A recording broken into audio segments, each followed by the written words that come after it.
hordoftoota miidiyaa keelloo. Dhaabbadhu. Maal bohaarsi shoo waraabaa waan sitti fakkaate? Naaf kolchaa. Qeesiin haaraaf jedhanii artistiin haaraa waan matti himamee deddeebistee dubbatteen. Akkam jirtu? Akkam babbareeddanii? Halkan hokkubarruu kanarratti kan argamtan baga nagaan dhuftan isin jenna.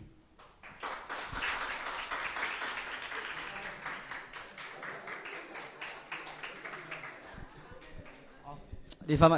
Naaf kolchaa. Dogongoreetudha. Halkan hokkubarruu akkas qindeessee bareechee kan isaan qopheesse keelloo miidiyaaf sandiskiraab yoo ta'u, hortaan immoo dargaggoonni taalentii qabdan akka irratti hirmaattan isan affeerra jecha. Egaa halkan hokkubarruu kana asirratti dhaabbisna osoo hin taane ji'aan waan itti fufa'a dargaggoonni taalentii qabdan akka irratti hirmaattan isin gaafanna jechuudha.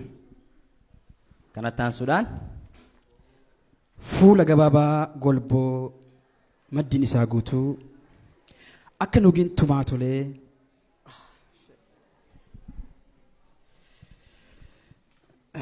I'm kind of nervous, guys.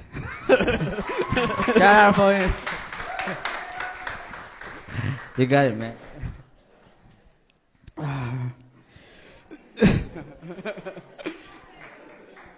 All right.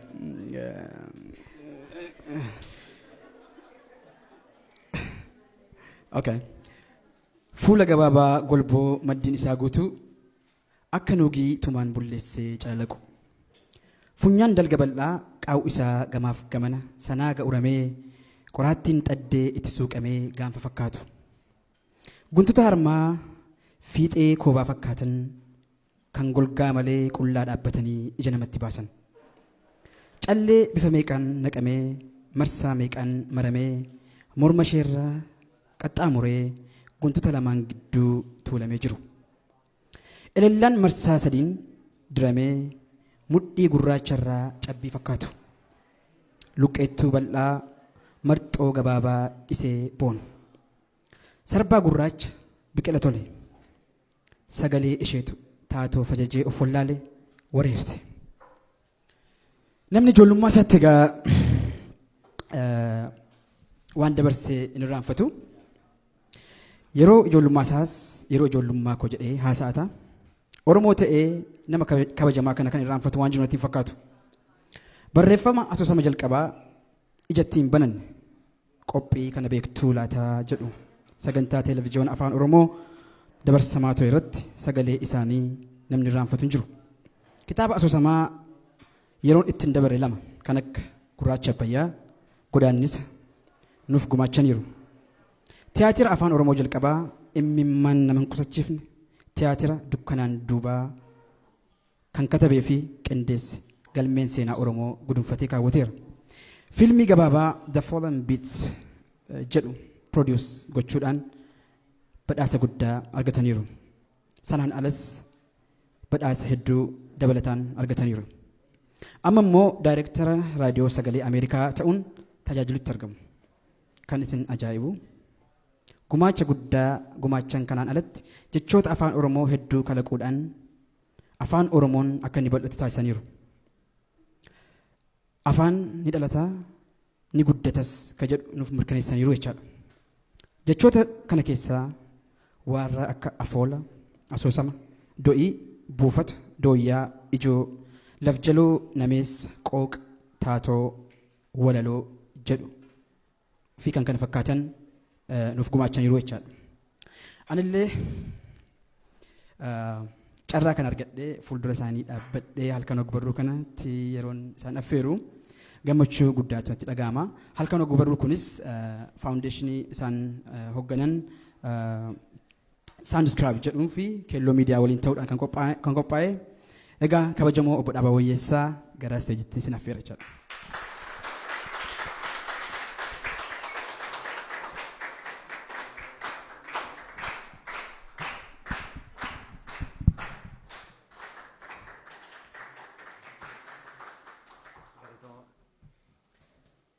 Wow. Maal dubbisareen dhaggeeffataa ture dura. Baruudhaaf yeroo aga tokko na fudhate. Akkam jirtu? naguma baga nagaan dhuftan. Halkan ogbarru halkan sirbaa halkan cidhaa jaalbultii waan akkasii malee halkan ogbarru kan jedhamu jira. Halkan cidhaa fa'aa jaalbultii fa'aa beektu. Inni kun halkan ogbarruu jechuudha. Halkan geelloo fa'aa beektu. Beektanii? Kan halkan geelloo beeku eenyu? Harka baasaa.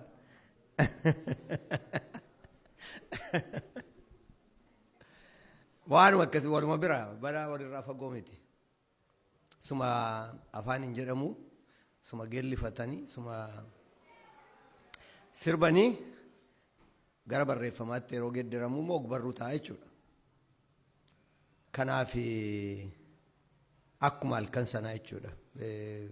Kan amma warri keelloo miidiyaa yaada isaa waliin mari'annee achi booda hojiirra oolchan. Akkuma yaadaatti dubbanne kun hedduu nama gargaara jennee yaadna dargaggoota keenya namoonni barreessuudhaaf yaada qaban baay'eetu jira. Namoonni ijoolleen dandeettii qabanii walaloo kan barreessanii, asoosama kan barreessanii, barreeffama adda addaa kan barreessan, tapha kan barreessan kun akka amma seenaa fa'aa akka Fitsuun fa'aa amma kunoo dhandhamachuu jalqabdan miti waan isaan hojjechuu danda'an. Kanaaf warra akkasii iddoo isaan itti qaratan, warri wallisan, warri sirban iddoo itti qaratan, iddoo itti wal dhaggeeffannu jechuudha. Aadaa saba biraa keessatti baay'ee bal'aadha waan akkasii.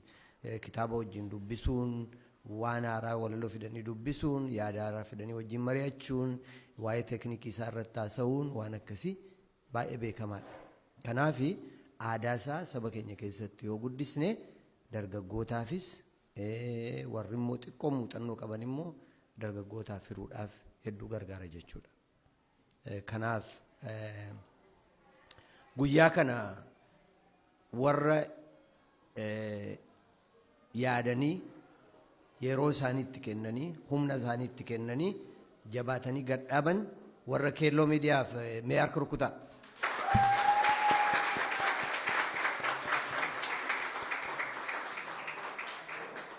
Waa haasa'uun nama hin dhibu.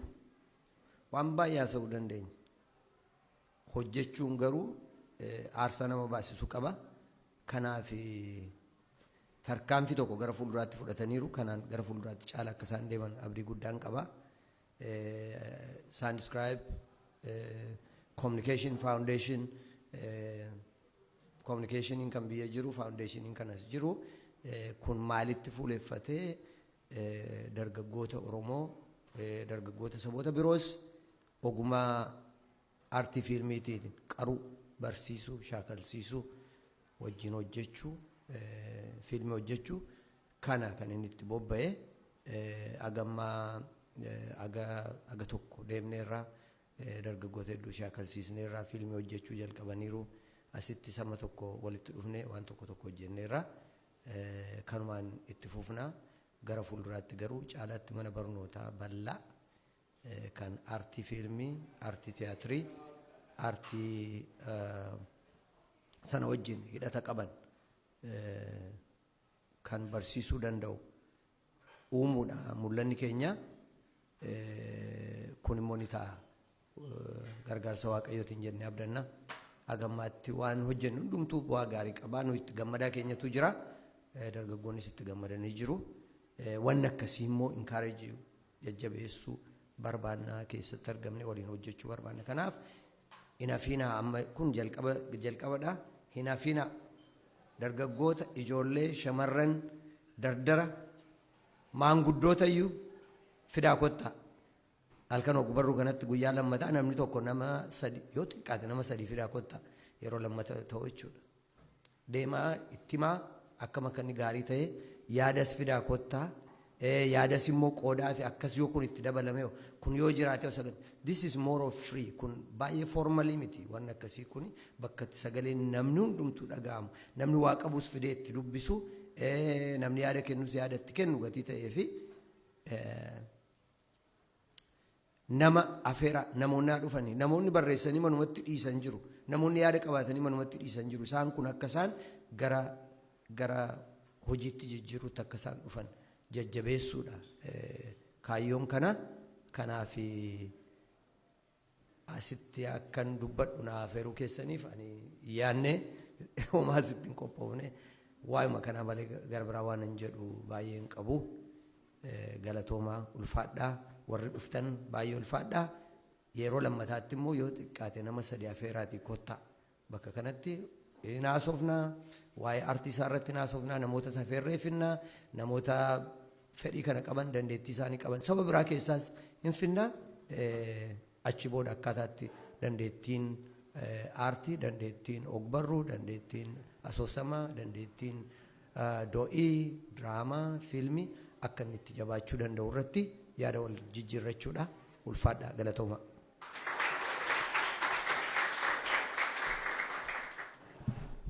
Baay'ee galateeffannaa obbo Dhaabaa.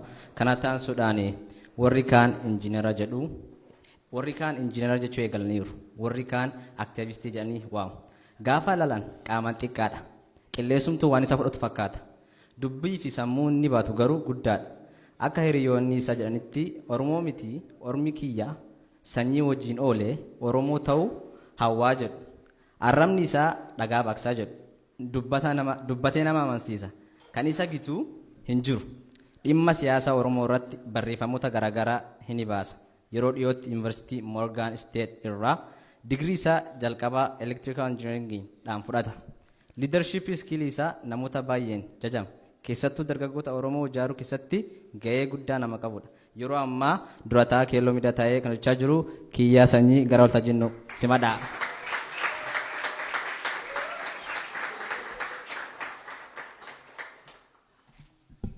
Galatooma natti keessite kana duwwaan turre waan an godhe akkuma inni jedhe hojjaan koo kun rakkisuun isaa nafu galatooma dursa dubbii dhufuu keessanii fi baay'ee galatooma akkuma Obbo Dhaabaan jedhanii waa tokko dubbachuun salphaadha. Namni keenya yeroo baay'ee Oromoo keessatti wanti hubatamu maallaa Oromoon kana hin goone Oromoon sana hin goone gaafa namni hojjetu namni nama gargaaru hin jiru. That's a reality jaalannes jibbines.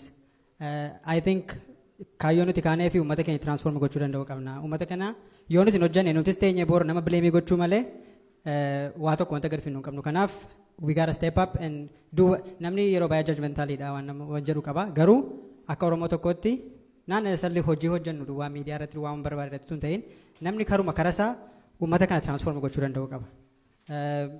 Karaa aartiidhaan baay'ee Oromoon aartii baay'ee qaba. Garuu baay'ee hin deemne. Business industry isaa baay'ee xiqqaadha. Gara miidiyaadhaani namni miiliyoona 40 miidiyaa xiqqoo qaba. And you have to be somebody in order to be in that media. So rakkoo sana hundumaa we need to own dumni keenya hojjechuu danda'u qabna. Namni dooktarii ta'ee biyya kana jiru dhugaa dubbachuu biyya kana warra jiran we are so privileged jaalannes jibbines. So privilege arganne kanatti fayyadamnee uummata keenya gargaaruu qabna. Naannoo salii namni siyaasa keessa duwwaa ta'uu hin qabu. Gama hundaatiin jechuudha. So kanarraa ka'uudhaan keelloo miidiyaa ijaarre. So dargaggoota taalentii qaban baay'ee walitti finnee namoota akademikii ta'anii dudduuba jiranis baay'ee jiru kan namoonni gargaaraa jiran jiru.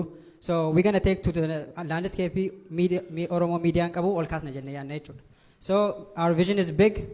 Sin immoo visionii keenyatti amantanii dhufuu keessaniif baay'ee galatooma. Nu jajjabeessuu keessaniif booriftaan yoo bakka tokko geenye you guys are big part of the success that we're going to make. So kanaafi baay'ee galatooma. Sanduscribe Foundation nu wajjin hojjechuu keessaniif Obbo Dhaabaa yeroo baay'ee waan baay'ee irratti nu barsiisaa turanii wanta kana irratti gorsa baay'ee nu laachaa turan. So those number one supporter, Astu is our sponsor, Henoo Gabbisaa is our advisor. So all of you namoonni dhuftan hundumni keessanii fayyaa ta'aa galatooma.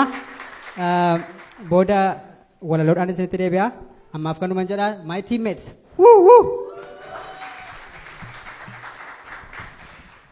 Baay'ee namatti tola. Anillee irra toon taa'ee dhaggeeffadheeti tola. Sababiin isaas qaamni koo sadii hojjechaa hin jiru. Kanatti aansuudhaan dubbataa isa dhumaa kan isiniif goonochaadha. Isas akkasitti jalqabna gaa. Yeroo ilaalan jennee jalqabnu. Yeroo ilaalan dargaggeessa.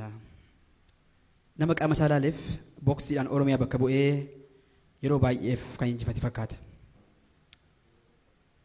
Osoo dorgome illee waan dadhabu natti hin fakkaatu. Kan dhalate lixa Oromiyaatti yeroo ta'u ijoollummaa isaatii kaasee barnoota bakka guddaa waan qabuuf itti ciccuun digirii jalqabaa Maqalee Yuunivarsiitii barnoota seeraan xumure. Seera barate kanaan Adaamaadhaaf Finfinneetti waggaa 3 tajaajileera. Kana qofaa dhaan hin dhaabbanne carraa biyya alaa maqaa scholarship jedhu argachuun gara USA dhufuun barnoota isaa seeraan maastersii itti aanuudhaan PhD baratee xumureera. Egaa yeroo kana maqaa isaa fuulduratti maqaa kan biraa oddeellate jechuudha. Dr. Henok jedhame jechaadha. Egaa Dr. Henok har'a barsiisaa seeraa ta'uun Yuunivarsiitii Waashingtanii fi Lee School of Law kan jedhu Virgiiniyaa kutaa Virgiiniyaatti kan argamu tajaajilaa jiru barsiisaa jiru jechaadha. Barsiisummaan ala Dr. Henok saba Oromoo biratti xiinxalaa siyaasaa ta'uun beekama jechaadha. Namni Oromoo ta'ee miidiyaa ijaaf gurra Oromoo kan ta'e OMN irratti isa wallaaleen jiru. Kanaan alatti dhimmoota siyaasaan warra miidhamaa ture kanneen akka Baqqalaa Garbaa karuma seeraa kanaan tajaajila gargaaraa tureera. Dr. Henok Gabbisaa gara isteejitti.